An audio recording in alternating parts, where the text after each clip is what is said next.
Sanibona, welcome back to enye video. Ngiyabonga kakhulu ukuthi ungene. Thank you very much. Ungakhohlwa ukusubscribe.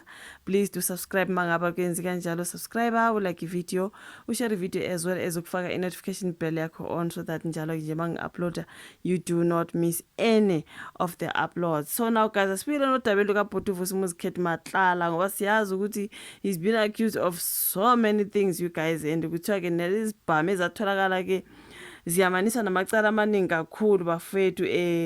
Hayi angeke izibhamu lezi ezithinteka ke emacaleni kaVusi Muzikhethi Matlala. So mangabe ziyamanisa namacala amaningi kakhulu kusho ukuthi uBhuti Matlala I think prison is still gonna be his home for a very long time.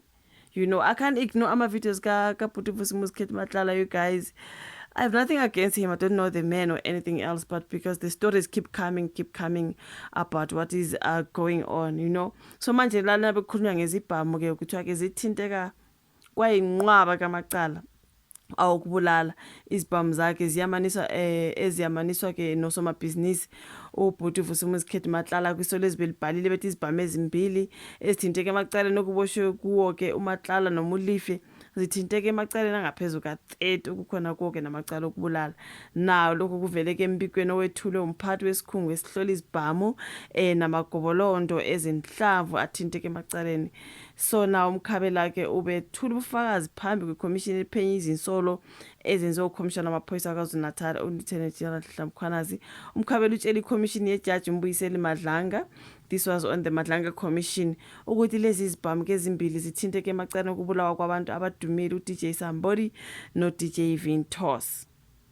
Okay, ziphinde zithinteke nasecaleni lokuzama ukubulala umlingisi ke owesinqanda namatha sakhe uTebogo Thobejane. Umkhabela uthi isibhamu sokuqala esiyamaniswa namacala angaphezulu kuka-20. Bhuthuvusi Matlala, prison is still gonna be your home. Lesi sibhamu sithinteke emacaleni angu-27. Isibhamu sesibili i-AK-47 sona sithinteke emacaleni ayisishiyagalombili.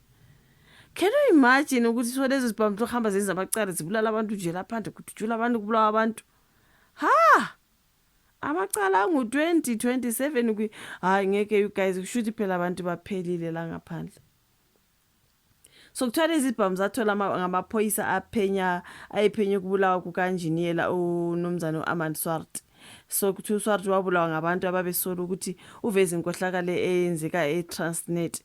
Kuthiwa ke inkohlakalo yayithinta ke inkampani ka Mulife, kaTiso Mulife.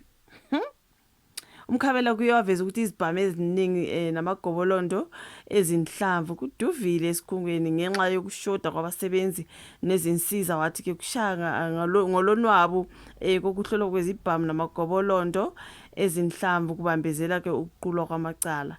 Njengoba ngikhuluma nawe nje kunamacala angaphezulu ka-41,000. Hayi ngeke hayi abantu basazosebenza amacala angaphezulu ka-41,000 alindiwe imiphumela yokuhlolwa kwezibhamu namagobolondo ezinhlamvu. Amacala akulonyaka nje alinde imiphumela angu-10,643.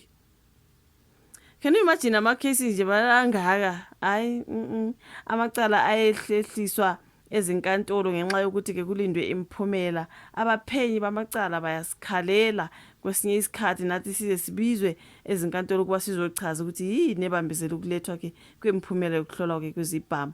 Ikhomishini izoqhubeka ke nokulalela ubufakazi. So ke ikomiti laseParliament eliphenya ke izinsolo ezifanayo lona lizopheka ngemibuzo ephindi kaNgqongqoshe wezamaphoyisa uMnumzana uKessel Matlale. Hayi kuningi okwenzeka lapha negazi nezivelayo. uMatlala yena bathi usazoqhubeka ngokubhadla ejele ngoba tell me ukuthi izibhamu zakho ziyamaniswe namacala amaningi kangaka over 20. Umuntu wedwa ke nesibhamu sakho onezibhamu zakho zitholakala sezihambe ezenza ukuthile okuningi la ngaphandle, and then you are telling me ukuthi we are applying for bail, my brother. Inkantolo enkulu yaseGoli isichithile isicelo sikaMatlala phela lapho befuna khona ukudedela ngebail. uMatlala ke wanikele inkantolo enkulu eGoli emva kokuba ke inkantolo yeMantshi eAlexandra yamnqabela ibail. Waseya ke enkantolo enkulu okuyikuthi nabo ke they denied him a bail. ubhekane noxhaxha lwamacala okukhona kuwe nelokuzama ukubulala uTebogo Debejane owayintombi yakhe. Imantshi eyayichitha isicelo sebheli sikaMatlala yakhala ngokuthi maningi amathuba okuthi abalekele icala uma ededela ngenxa yokuthi unomazisi Mbumbulu waseSwatini. We heard about that particular ID, 2 IDs thing.